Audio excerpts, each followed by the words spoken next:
I came to Phuket expecting beaches. Instead, I found the world's biggest water festival, hidden food gems, breathtaking sunsets, and one of the craziest airport experiences I've ever had. Here's how I spent 7 unforgettable days exploring Phuket. It's April 14th. I just touched down in Phuket, completely hyped to dive headfirst into Songkran, the world's biggest water festival. But as soon as I checked in, I got hit with a massive reality check. A local told me in Phuket the street water fights ended yesterday on the 13th. I thought I missed the entire thing. But then he said, drop everything and head to Central Phuket Mall right now. I didn't hesitate. 450 baht later, about $14, I had my ticket, a neon water blaster, and zero idea what I was walking into. Walking into this arena was pure sensory overload. I was completely drenched within 30 seconds. What blew me away was the crowd. It was almost entirely local Thai youth, and the energy was infectious. There was no hostility, no stress, just pure unadulterated celebration of the new beginning.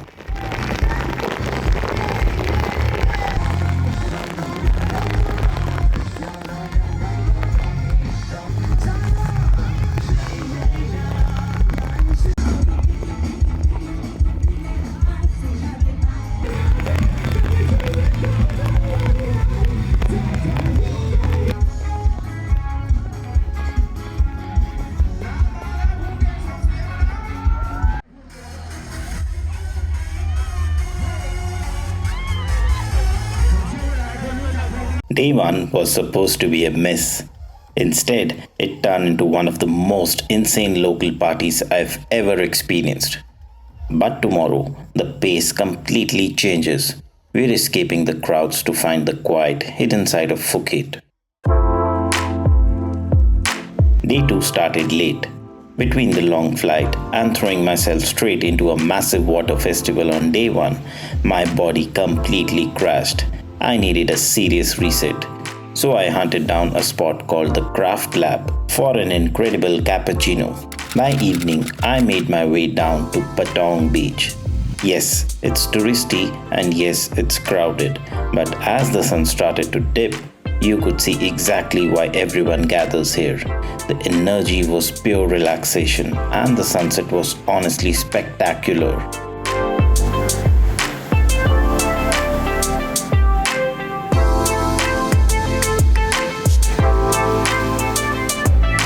As night fell, I headed to the southern end of Patong to check out Malin Plaza. It's a hyper-vibrant night market known for incredible local street food. If you're vegan or vegetarian, finding authentic Thai food can sometimes be a challenge due to fish sauce or hidden meats. But this place surprised me. I started with the dessert first. For 80 baht, you get this incredibly fresh coconut ice cream served right in the shell. It was sweet, creamy, and 100% worth it. Next up, a cold coconut water for 50 baht. Honestly, if you're in Phuket and you aren't drinking one of these every single day, you're doing it wrong. For dinner, I tracked down a vendor who could custom make a vegan pad thai. At just 80 baht, the balance of the tamarind sweetness and crushed peanut hit the spot. It's safe to say Malin Plaza is a massive win for affordable plant-based street food. Day 3 started near Karon beach at a gorgeous little spot called Elephant Cafe by Tan. I ordered their blue spirulina smoothie bowl and honestly it was scrumptious, thick, fresh and perfect for the heat. The cappuccino was decent, but here's a pro tip.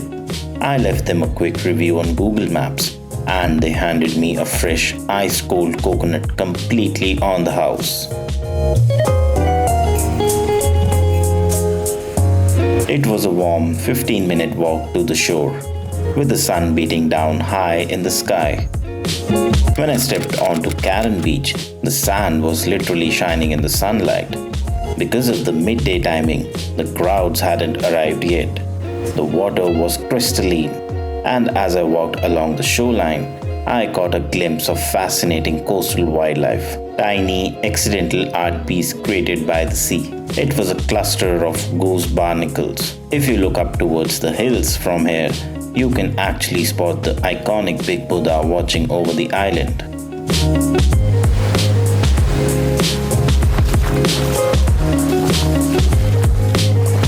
To get to the famous Karon viewpoint, I called a grab bike. If you want a quick adrenaline rush, skip the cars. The climb involves massive elevations and steep declines, and the way these local drivers weave through the hills makes it a total adventure. Once you reach the top, Karon viewpoint gives you a legendary look at three distinct crescent bays, Kata, Kata and Karon. It was pretty cloudy when I reached the peak, which blocked the direct sun, but the sheer scale of the coastline was still staggering.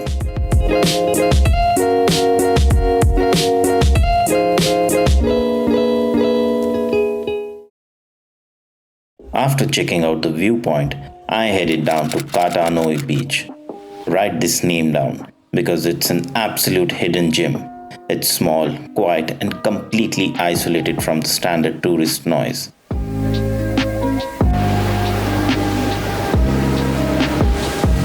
And then the evening happened. I witnessed one of the most stunning sunsets of my entire life.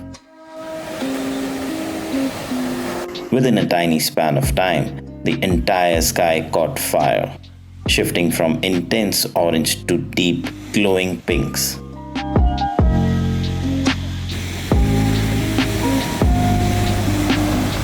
If you hate crowded beaches but want a front row seat to nature's best show, this is your spot.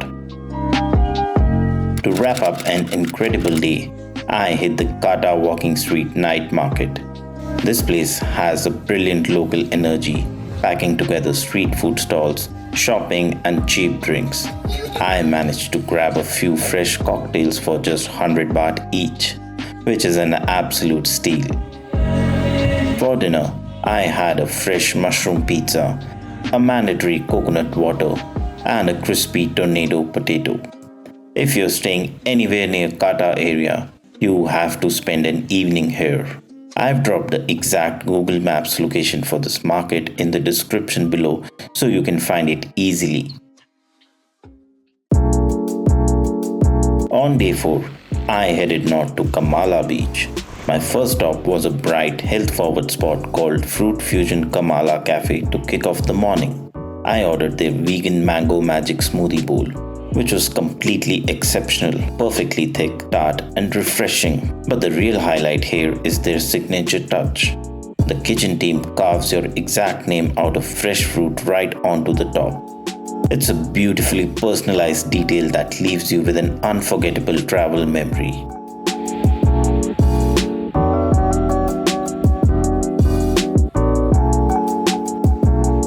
After exploring the neighborhood, I wanted to treat myself to some serious specialty coffee. Just a few steps away down a quiet alley, I found Sink Coffee. This place is an absolute dream for coffee purists, designed with a flawless, minimalist Japanese aesthetic.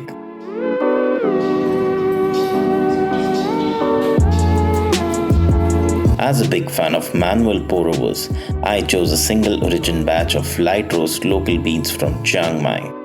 The resulting brew was vibrant and incredibly complex, offering a pristine, clean profile with bright citrus notes that completely cut through the midday heat.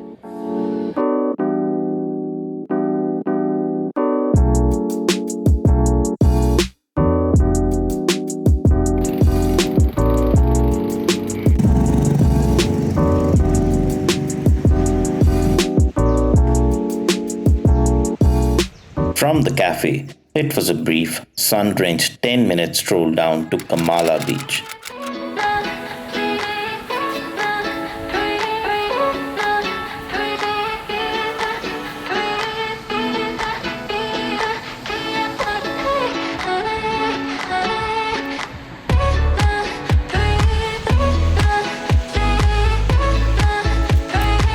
It was definitely lively and a bit more populated than Karon or the secluded Kata, but the shoreline was absolutely beautiful.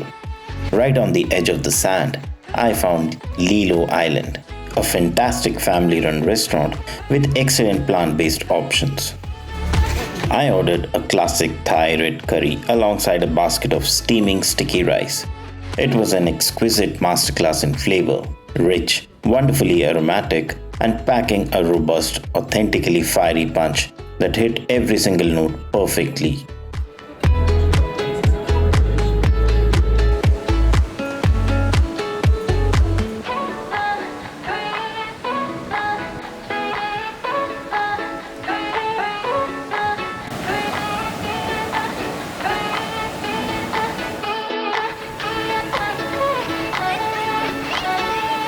As the sun began to drop, the beach filled up with people gathering to witness the sunset. The atmosphere was incredibly vibrant, with travelers swimming, relaxing, and catching the final rays of light.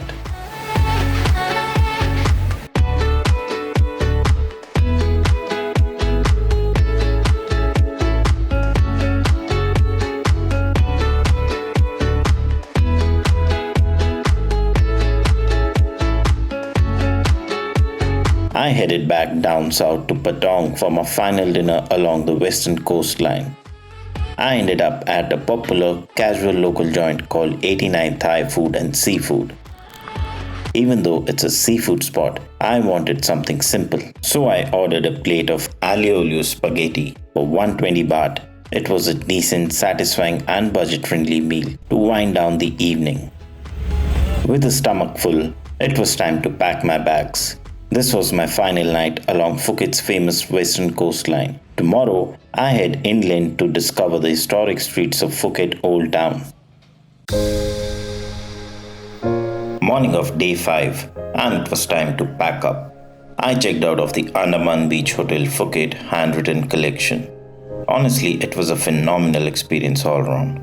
I actually shot a dedicated deep dive review of this property. If you're looking for a place to stay, I've linked that video in the description and right up here in the I button. All the way to the southern tip of the island to a district called Ravai, stopping at pure vegan heaven. The cafe itself is a cozy, intimate little sanctuary with a small number of tables and a homey vibe. They pride themselves on making almost everything completely from scratch. Now, for the food. I ordered a vegan burger that looked incredibly appetizing on the plate, but taste-wise, it turned out to be rather ordinary and average. However, they completely redeemed themselves with a banana berries vegan protein shake. It was an absolute standout, thick, vibrant, and the perfect flavor-packed, nutrient-dense fuel for a long day of exploring. Right down the road is the Ravai beach, and I'm going to give it to you straight. If you're looking for a soft sand, clear water, and a place to lay your towel down, save your time and completely skip this one. It's a functional working beach packed with long-tail boats and port traffic, not a leisure spot. It's great if you're chartering a boat to a nearby island, but for a beach day, pass. To fix a disappointing beach afternoon, I jumped on a grab scooter and headed up the coast towards Windmill Viewpoint. The ride along these southern ridges is spectacular. Look for the massive white wind turbine spinning on the hill. That's your marker. The steep, narrow climb leads straight to Windmill Viewpoint. This cliffside is a peaceful, raw, hidden gem, completely free of tour buses. The sunset here is a masterclass in subtlety.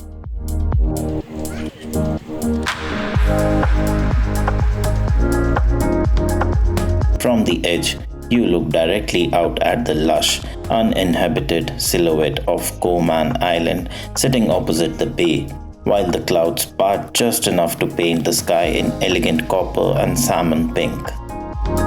But what makes this unforgettable is what's happening up in the air. These cliffs are a massive thermal playground for local paragliders.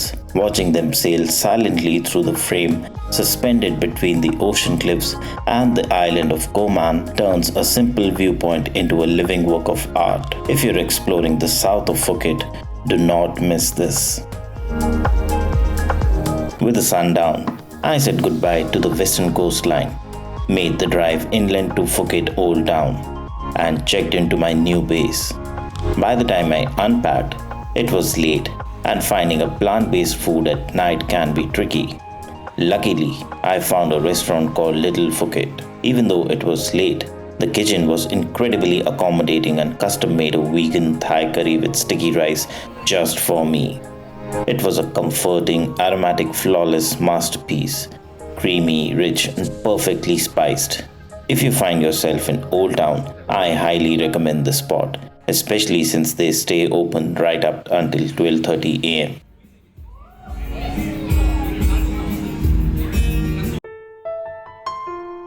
Day 6, and I completely pivoted away from the beaches to dive straight into the cultural heart of the island, the Phuket Old Town Sunday Night Market, known locally as Lard Market, which literally translates to Big Market in the southern Thai dialect. This weekly extravaganza completely transformed the historic center every single Sunday from 4 pm until late. What makes Lard so special isn't just what's on sale, it's where you're standing. The market takes over Thalang Road, a historic commercial hub lined with stunning 19th century Sino-Portuguese architecture. The pastel buildings are illuminated by shifting colored lights, creating an incredibly festive retro-chic atmosphere. Because the community buried all the ugly overhead power lines, it's an absolute paradise for photography and cinematic B-roll. If you're hunting for vegan options, night markets can sometimes feel like a minefield, but Old Town is incredibly accommodating. I started with a quintessential Thai classic, mango sticky rice. The mango was flawlessly sweet, and that rich, velvety coconut cream over warm sticky rice is pure perfection. Next, I stumble upon a vendor whipping up a dedicated vegan burger. Street food burgers can be a hit or a miss, but this one was remarkably savory, juicy, and packed with fantastic crunch. For something purely local, I grabbed these smoky charcoal grilled mushroom skews. They had an incredible dense umami texture and a slight char that made them completely addictive. To wash it all down and beat the intense evening humidity, I grabbed a freshly blended ice-cold watermelon smoothie. It's sweet, incredibly hydrating, and a total lifesaver when you're navigating massive crowds. If you only have time for one inland experience in Phuket, make sure you align your itinerary to be here on a Sunday night. It's day 7, the final day of this incredible Phuket journey. I checked out of my Old Town base, the Ibis Styles Phuket City. It's an ultra-vibrant, comfortable and design-forward hotel right in the heart of town. I actually put together a full, detailed review of my stay here. So if you're planning your Old Town itinerary, you can check that out via the I button or the link in the description. To kick off the morning, I tracked down a legendary local spot called Kingliew Vegetarian Restaurant. Unlike the trendy Western cafes, this is a completely authentic traditional Thai vegetarian joint. They specialize in local dishes made entirely from plant-based mock meats. I ordered a couple of different dishes, and honestly, the texture and flavors were delicious. It gives you a real taste of authentic Thai cooking, and the prices are incredibly affordable.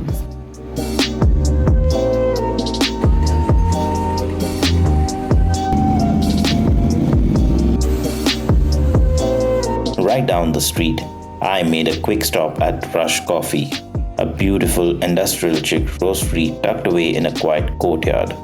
As a fan of manual brews, I spotted something incredibly unique on their menu, a single origin bean from Honduras that undergoes a specialized whiskey barrel aging process. It hits you with distinct, bold notes of vanilla, oaky whiskey, and a smooth, creamy caramel finish. It's easily one of the most innovative and memorable cups of coffee I've had on this entire trip. With a few hours left before my departure, it was time to head to the ultimate northern hidden gem of Phuket, the airport viewpoint at Khao beach. This place is an absolute spectacle. You are standing right at the edge of the runway, watching massive commercial planes roar to life and take off right over your head from an unbelievably close perspective.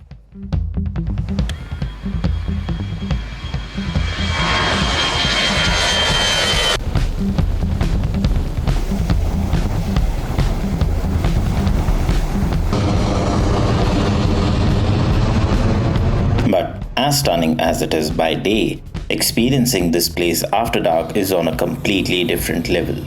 The beach becomes entirely empty, clean, and beautifully serene under the stars. I decided to take a night dip in the warm ocean water. Floating there in the pitch black, watching these glowing massive machines scream directly into the night sky above you is an otherworldly experience.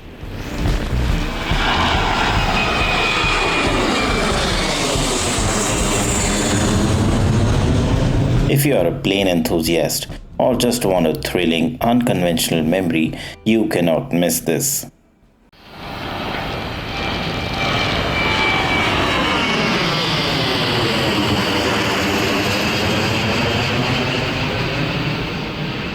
And that is a wrap on an unforgettable week in Phuket.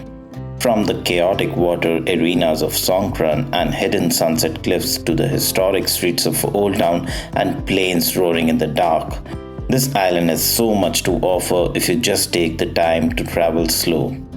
I'm boarding an early morning flight right now because our next adventure takes us deep into the mountains of northern Thailand, Chiang Mai. Make sure you hit that subscribe button so you don't miss the next series. Until next time, keep exploring.